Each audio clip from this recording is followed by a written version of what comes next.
नमस्कार मंडळी, आज आपण बनवणार आहे भोपळ्याचा ढोकळा। त्यासाठी काय करायचं, 1 वाटी बेसन घ्यायचं, 1 वाटी रवा घ्यायचा, 1 वाटी ताक घ्यायचं।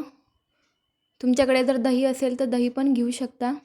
माझ्याकडे दही नव्हतं म्हणून मी 1 वाटी ताक घेतलं। दही आंबट असेल तर अर्धी वाटीच घ्यायची।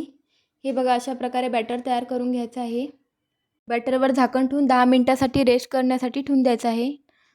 नंतर स्वच्छ धुवून घेतलेला भोपळा घ्यायचा आहे, तो मधामधून कट करायचा आहे आणि त्याची वरची साल काढून घ्यायची। भोपळ्याची साल काढून झाले की तो खिसून घ्यायचा। भोपळा हा आरोग्यासाठी खूप फायदेशीर आहे। भोपळा खाल्ल्याने वजन सुद्धा कमी होते। लोक डाएट करतात त्यांच्यासाठी खूप फायदेशीर आहे भोपळा। बघा, आपले 10 मिनिटं झालेले आहे। खिसून घेतलेला भोपळा आपण बॅटरमध्ये टाकून घेऊया। तर मिक्सरच्या भांड्यामध्ये हिरवी मिरची, आलं, लसूण याची पेस्ट तयार करून घेऊया। ते पण बॅटरमध्ये टाकून घेऊया। हळद टाकायची, चवीनुसार मीठ टाकायचं आणि तेल टाकायचं। साधारण 2 चमचे पोहे खायचे आणि छान मिक्स करून घ्यायचं। पाणी टाकायची गरज पडणार नाही आहे, कारण भोपळ्यामध्ये जास्त प्रमाणामध्ये पाणी असते। आवश्यक असेल तर पाणी टाकायचं। हे बघा, अशा प्रकारे बॅटर ठेवायचं आहे। बॅटर घट्टच ठेवायचं आहे। ज्या भांड्यामध्ये आपण ढोकळा बनवणार आहे त्या भांड्याला तेल लावून घ्यायचं। तेल छान सर्वीकडे लावून घ्यायचं आहे, जेणेकरून आपला ढोकळा चिटकणार नाही।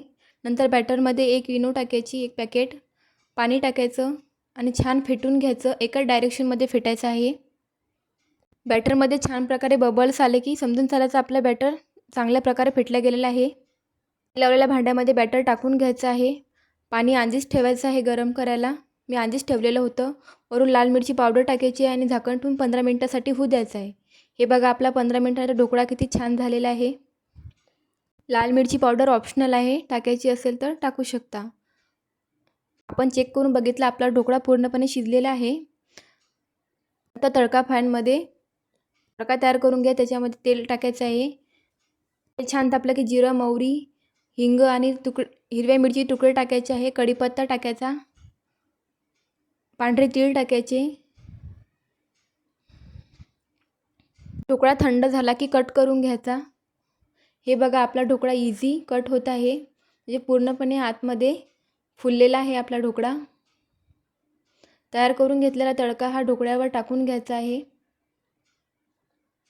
तुम्ही अजून आपल्या चॅनलला सबस्क्राईब नसेल केलं तर सबस्क्राईब करून घ्या।